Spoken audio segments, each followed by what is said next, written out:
정관장이 메가와 지아, 이소영 선수까지 삼각편대의 활약으로 본배구 진출의 희망을 이어갔습니다.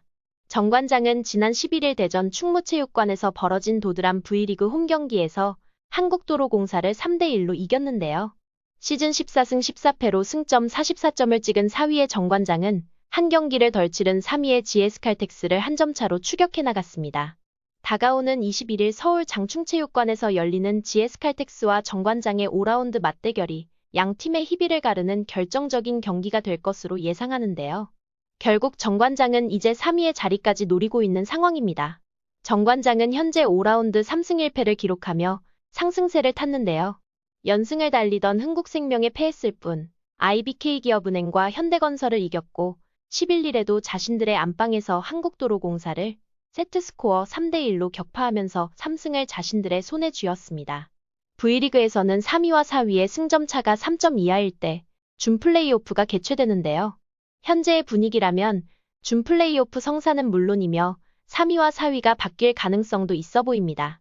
정관장은 확실히 페이스가 올라왔는데요. 상황이 좋지 않을 때에 나오던 한 번에 무너지는 경기의 흐름도 이제는 잘 보이지 않습니다. 세터 염혜선 선수가 중심을 잘 잡는 가운데 메가와 지아, 이 두 외인 선수가 좌우에서 확률 높은 공격을 구사하고 있는데요. 두 선수 모두 5라운드 4경기에서 매번 20득점 이상의 기록으로 팀을 도왔습니다. 기복이 없는 꾸준한 활약으로 팀의 승리를 이끌고 있다고 하여도 과언이 아닌데요. 여기에 부상에서 회복한 이소영 선수의 경기력 또한 점점 올라오고 있습니다.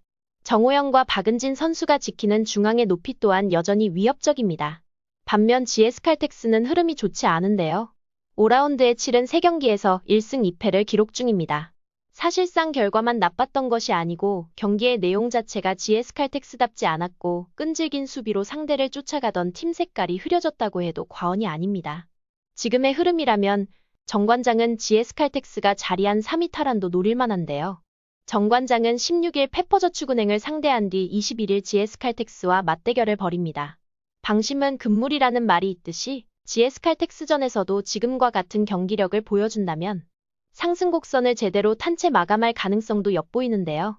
GS칼텍스는 14일 한국도로공사, 18일 IBK기업은행을 상대한 뒤 정관장과의 맞대결 예정입니다.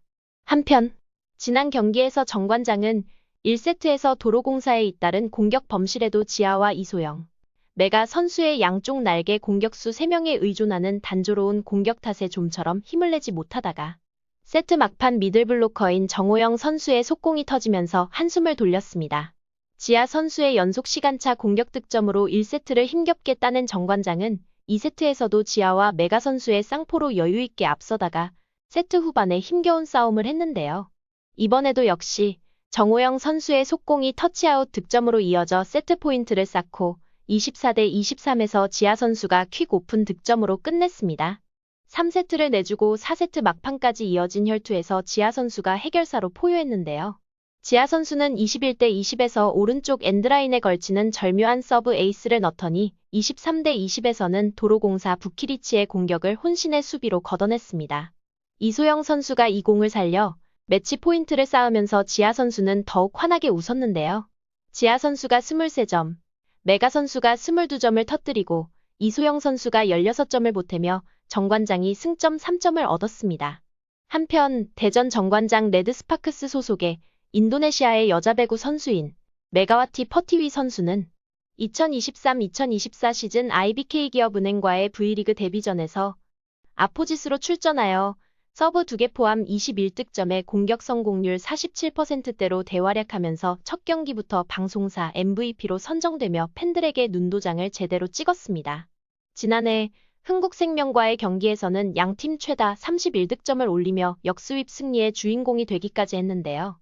아시아 쿼터임에도 1라운드 공격종합 2위에 득점 4위라는 성적을 기록했고 정관장의 1라운드 4승을 이끈 활약을 인정받아서 여자부 1라운드 MVP에 선정되기까지 했습니다.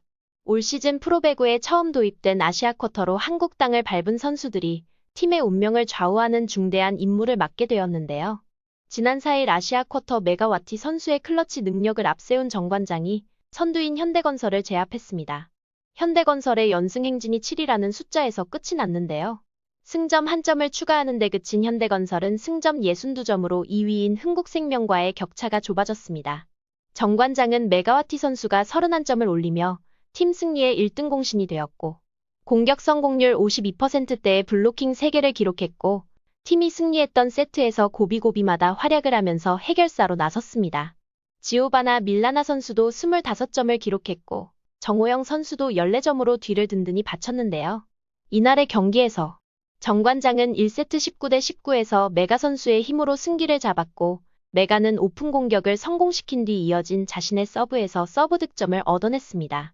기세가 오른 정관장은 지아 선수의 공격까지 폭발하면서 격차를 벌렸고 24대 23으로 추격당한 상황에서는 정호영 선수가 공격을 가로막고 첫 세트를 끝냈는데요. 2세트를 접전 끝에 내준 정관장은 3세트에서 다시 반격했습니다. 이번 세트 또한 메가 선수의 백어택 성공으로 리드를 잡았고 상대팀의 범실로 2점 차로 벌어졌는데요. 이때 또 해결사로 이소영 선수의 디그 이후 지아의 오픈 공격으로 먼저 2세트를 잡았습니다. 하지만 현대건설의 추격은 5세트로 향하게 했고 파이널 세트에서 다시 메가 선수의 활약이 정관장의 승리를 가져오는 커다란 힘을 주었는데요. 메가와티 선수의 퀵오픈 성공에 상대의 아시아 쿼터인 위파위 선수의 공격을 가로막으면서 매치 포인트까지 잡게 되었습니다. 마침내 긴 승부의 승리 여신은 정관장의 손을 들어주었습니다. 지난 12일 수원체육관에서 열린 도드람 2023-2024 V리그 여자부 현대건설과 흥국생명의 경기는 사흘 전 입장권이 매진됐을 정도로 큰 관심을 끌었습니다. 1위, 2위의 현대건설과 흥국생명의 시즌 5번째 맞대결은 미리 보는 챔피언전으로 기대를 모았으나 결과는 흥국생명의 3대0 완승으로 끝이 났는데요. 앞선 1, 2라운드에서는 흥국생명이 풀세트 접전 끝 모두 승리를 했고 3, 4라운드에서는 현대건설이 3대1, 3대0으로 승리를 거두었지만 이날만큼은 현대건설이 전혀 딴판이었습니다. 현대건설의 아웃사이드 히터인 위파위 선수가 어깨 부상으로 결장했다고는 하지만 이날 경기 내용은 지난 2시즌의 악몽이 재현되는 것 아니냐는 우려를 낳게 했습니다. 선두 추격의 기회를 놓치지 않으려 사력을 다했던 흥국생명 선수들과 대조가 될 정도였고 위파위 선수의 공백을 메워줘야만 했던 김주양과 정지윤 선수는 공격과 수비 모두 크게 부진했다는 평가인데요. 턱 밑까지 추격을 내준 현대건설이 다시 상승세를 타기 위해서는 무엇보다 심리적인 안정을 찾는 것이 절실해 보인다고 입을 모으고 있고 베테랑 선수들과 코칭 스태프들의 노력이 절실히 필요한 때입니다. 이제는 열심히만으로는 자리를 지킬 수 없을 듯한데요. 모두의 승리를 응원해봅니다. 시청해주셔서 감사합니다. 간판 이슈였습니다.